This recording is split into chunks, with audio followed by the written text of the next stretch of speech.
I don't have much time to tell this story, so I'm going to keep it as brief as I can. First and foremost, it's to be on this stage with some of the greatest chefs in the world, some of the best rugby players in the world, entrepreneurs, to talk about mental health shows you how far we've actually come to normalising this conversation. And I thought to myself when I was asked to do this, going, what the hell would I be doing on this stage talking about this? But then I thought about professional rugby players, chefs, entrepreneurs, probably the top 3 people who struggle but never say anything about it. So for me, Ireland has come so far. I don't think a lot of people realise it because we always assume we're this kind of conservative, backward country. But it feels like over the years of being repressed, we've held back this big elastic band and let the tension build up and build up and build up and build up. And it's like we've just released it. And there's this outpouring. People are finally speaking. People are coming up to me in pubs and telling me their stories. The one big thing I was told, the biggest word of advice I was given, and I've spoken to corporates, teenagers, universities, you name it, I've spoken to everybody. But the best advice I was given was by the Cycle Against Suicide entrepreneur Jim Breen, who said, when you're doing this, Niall, never, ever try to tell anyone else's story. Tell your own story. That's where the power is. So that's what I'm going to do. I'm going to keep it really, really brief. I'm not going to elaborate. I'm not going to go into Oprah Winfrey motivation bullshit. I'm just going to keep it brief and hopefully round it off at a point at the end of it. As a 15-year-old, I was achieving, I was doing well. I was captain of my school football team. I was doing okay in school for a thick prick. But I'd go home to bed and at night and I'd rip my duvet apart choking. I couldn't breathe, could not breathe, couldn't sleep. I was an insomniac. I hadn't slept for weeks upon weeks as a 15-year-old. My hair was falling out. I went to doctors thinking I had asthma, thinking I had appendicitis, all these kind of crazy things, anything, because I hadn't a clue what this was. I went to my first GP at the time, he's not my GP anymore for obvious reasons, who told me it was puberty. And, it's a doctor, you're going to believe him, so it's puberty. The reason I'm choking and ripping my duvet apart is because I'm going through puberty. I know it's bad, it's not that fucking bad. And then this went on, and it got worse and it got worse and it got worse. So much to the point that I got so frustrated. I was just turned 16 and I strapped my left arm to a chair beside my bed.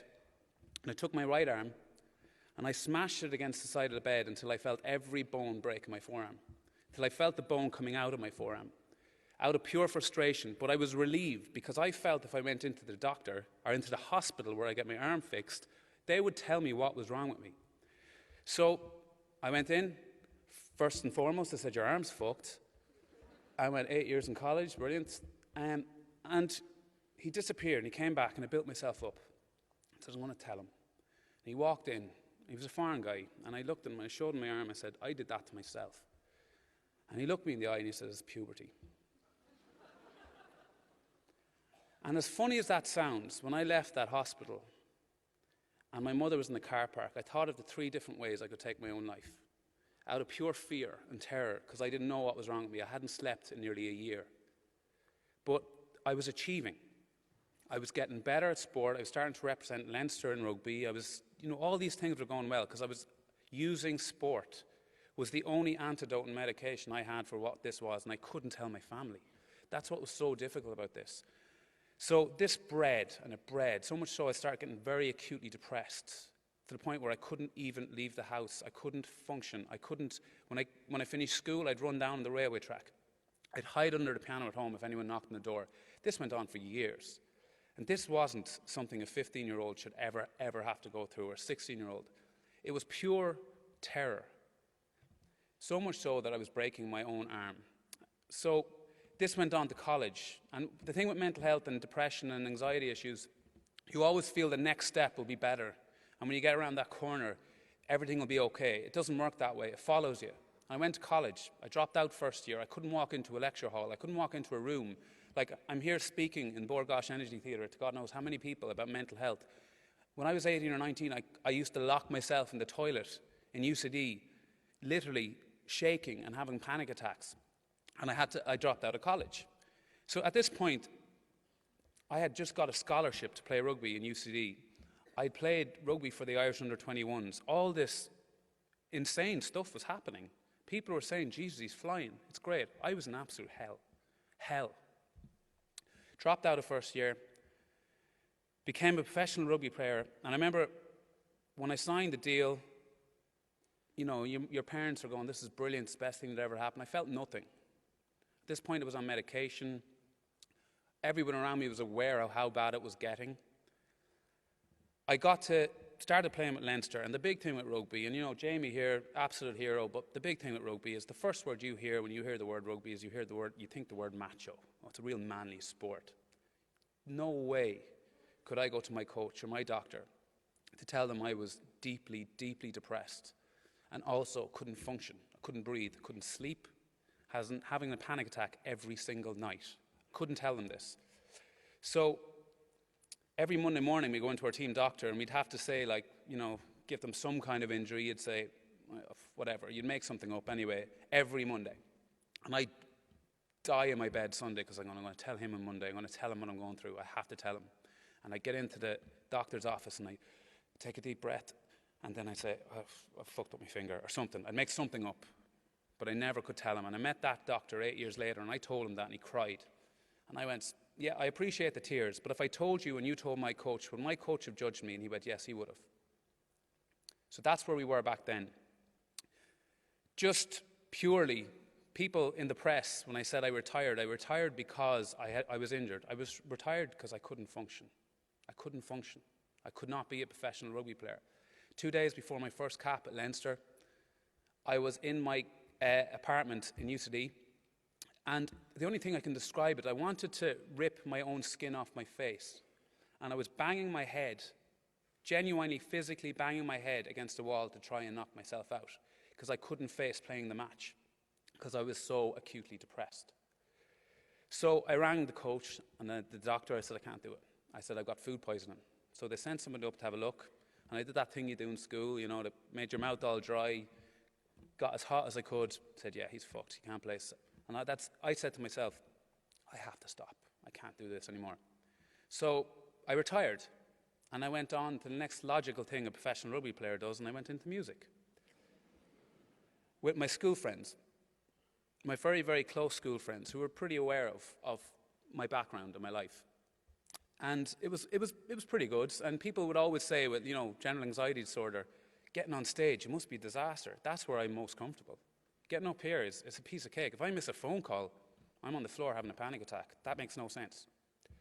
So the music was what it was, and I have to keep this brief. I could tell you loads of little anecdotes about where things really didn't go very well. But I moved to London, and I had what I can only describe probably my first breakdown. And people talk about breakdowns, they're like, Jesus, I'm stressed in work. That's not a breakdown. A breakdown is when nothing but madness goes on in your head. Nothing.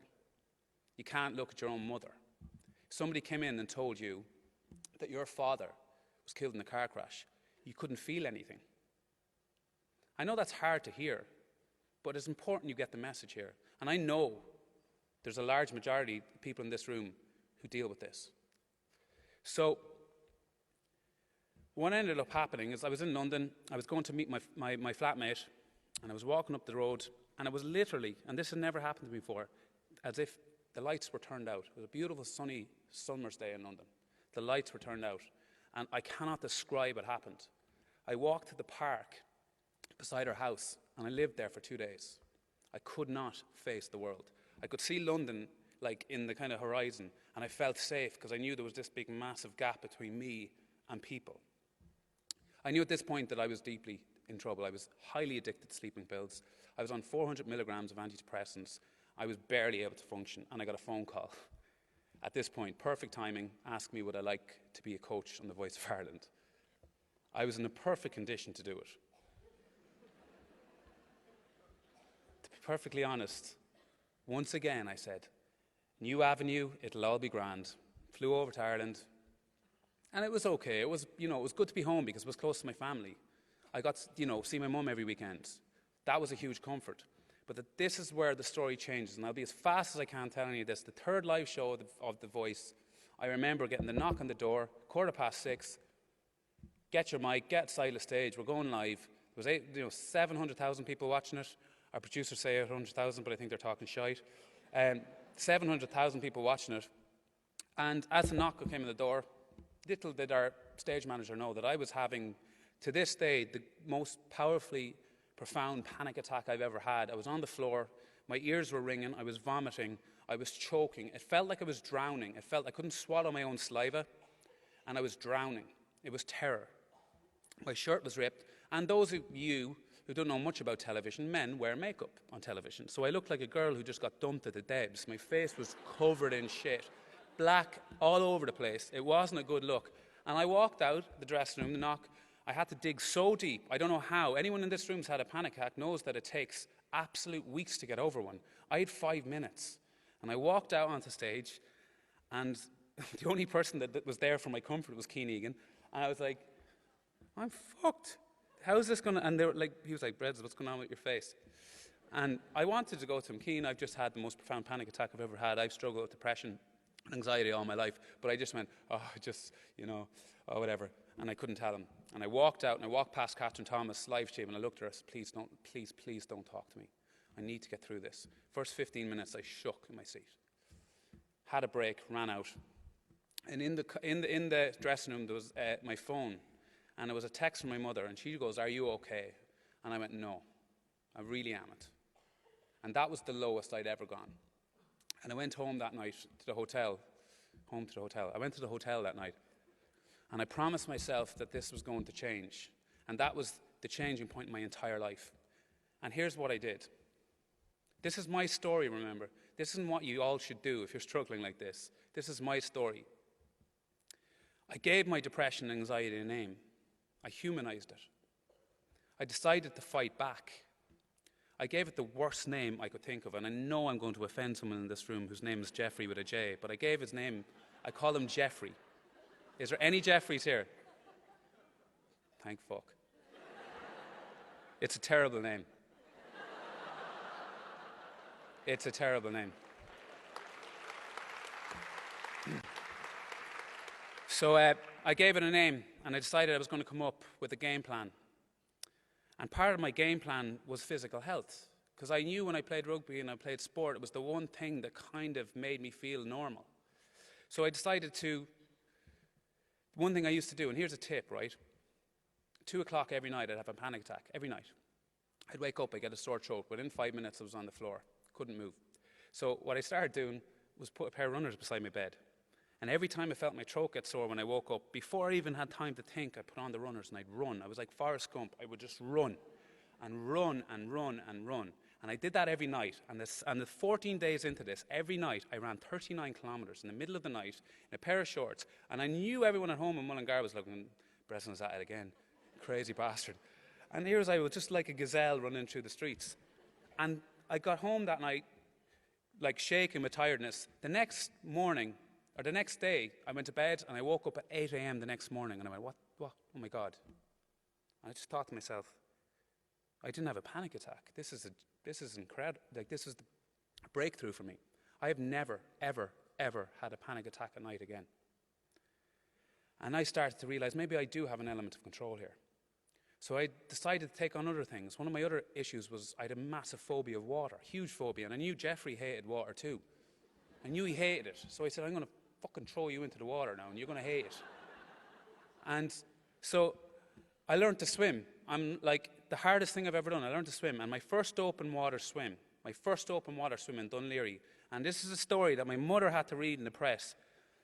And it's just not a cool story, but it's funny all the same. I can live with it. But the guy swimming me looked at me and said, Bressie, just so you know, before we go out swimming, the seals are getting really confused with the swimmers in wetsuits, and they're mating at the moment. And so if a seal comes anywhere near you, just slap its tail. And I went, what the fuck are you talking about?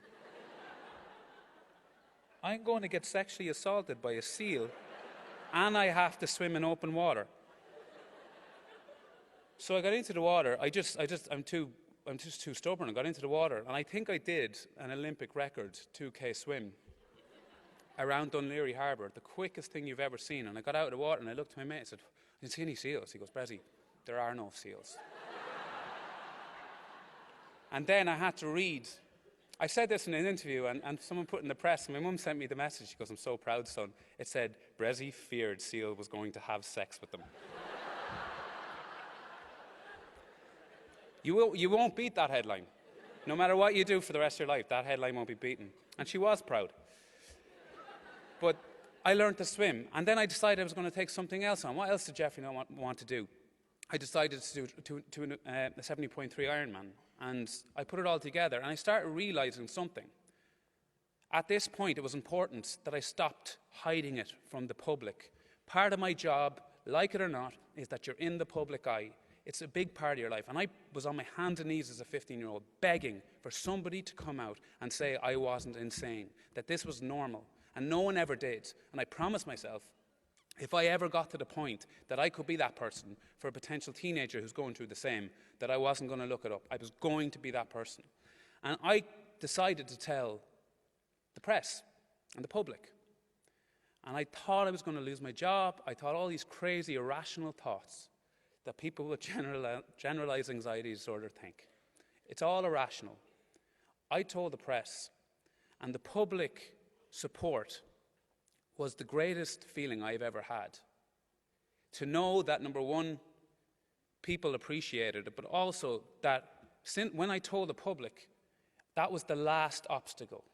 And as soon as everybody in my life knew, my peers, my colleagues, my friends, the public, my parents, I was only then able to start discovering how to deal with it. Only then, when I had stopped disguising it. And yet there's thousands upon hundreds of thousands of men and women in this country who still disguise it. And if you disguise it and hide it and are ashamed of it, you will not be able to find a way out. And that's a hard thing to say, but it's the truth. There's nothing to be ashamed of. It's not a weakness. And in fact, if you use it right, it can be an edge. You can do a 2K swim with a seal trying to rape you in like 20 minutes. It becomes an edge. Use it to motivate you. That's the thing. But if you become ashamed of it, you won't seek help. And when you seek help, you'll realize there's so much empathy out there. There's so much support. And I'm not putting bells and whistles on it. It's still hard as fuck to deal with. It really is. I still go to bed at night and have to spend 15 minutes trying to get my breath in order. It's just part of my life. Some people have IBS. Some people have arthritis. Some people have physical issues. I have a mental issue, but I can live with it, and I can deal with it, and I can manage it, because everybody around me knows about it. And I'm not ashamed of it. And that's where we have to get. And I'll tell you straight out, putting some, I have to say, to Niall and Lovin Dublin, for putting me on this stage to talk about this, this is where we're getting in Ireland. The media have to get more involved. They have to.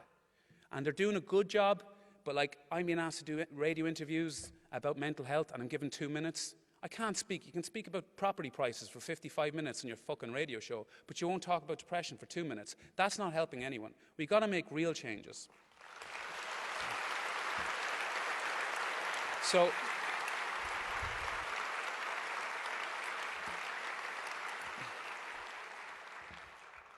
So all I'm going to say is we've heard this word stigma a lot.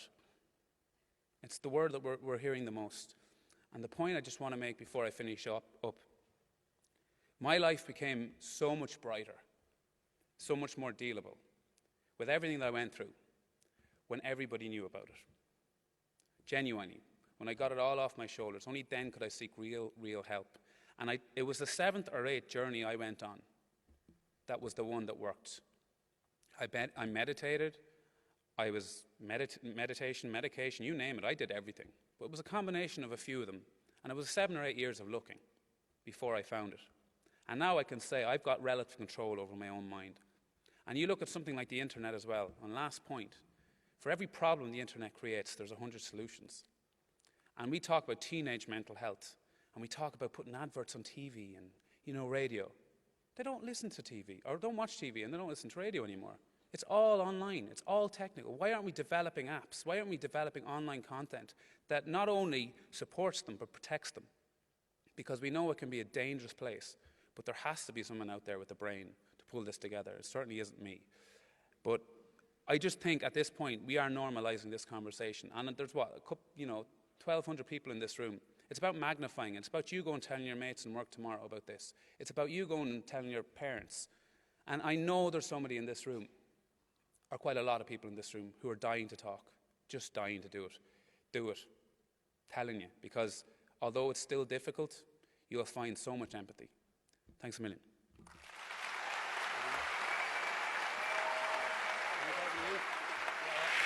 Just 1 minute.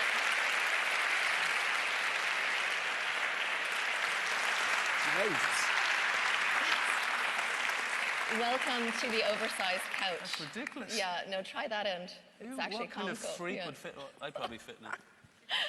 Debatable. I want to thank you on behalf of everybody for having the courage to be so open and honest about this, because it is an issue that's been kept quiet and kept hidden for far too long. So genuinely, thank you for that, honestly.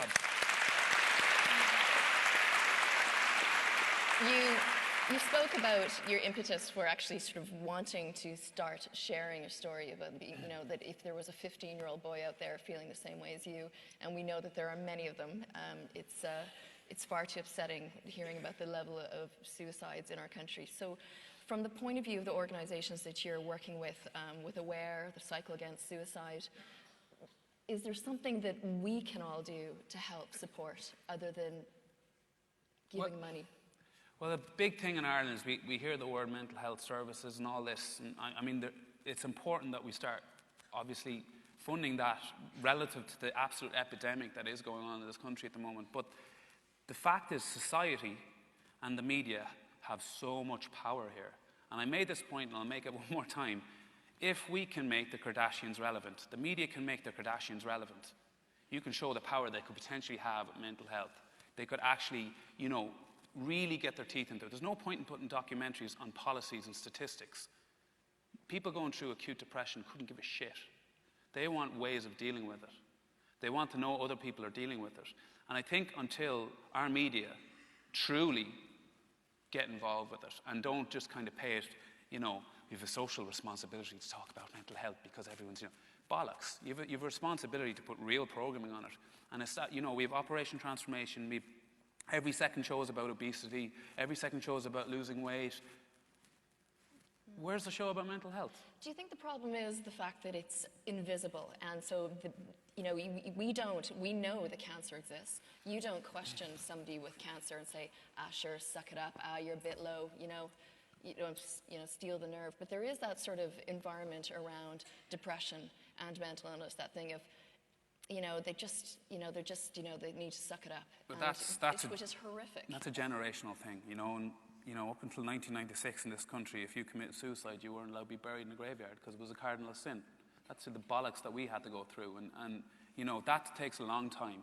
And changing attitudes in the country is an incredibly difficult thing to do because you've got so many demographics with all different opinions, different places. And I know there's people in Ireland who truly go, would you stop, you know? And I'll be straight up, it's usually in the kind of the older demographics. I think the younger generation are starting to realise this is important. I got mates who spend more money on gym memberships in their cars than they do in their brain. It makes no sense to me. You know, you can look as good as you want, you can drive as fast as you want, your head's in the wrong place, and I've proven that. It's no fun. There's a sort of a general sentiment amongst friends that the healthiest people we know are the ones that have had counselling, you know? Well, counselling, like one of the best things I had was cognitive behavioural therapy, CBT, and it's actually very, very fast. Now, AWARE actually have a group cognitive therapy thing that they can bring into schools, into corporates. And most of the talks that I've done this year, I've been in corporate companies. And you go, like, you know, you're going to a place like Vodafone and Aviva, and you're speaking about mental health, and the CEOs there are going, this is on the agenda now, this is important. And if I was a boss of a major company or an entrepreneur, this would be something I'd very much be putting on the agenda, because if your staff believe you truly give a shit, they'll work hard for you. Yeah, well, here's to that. Thank you so much. Seriously. Thank you. I really appreciate it.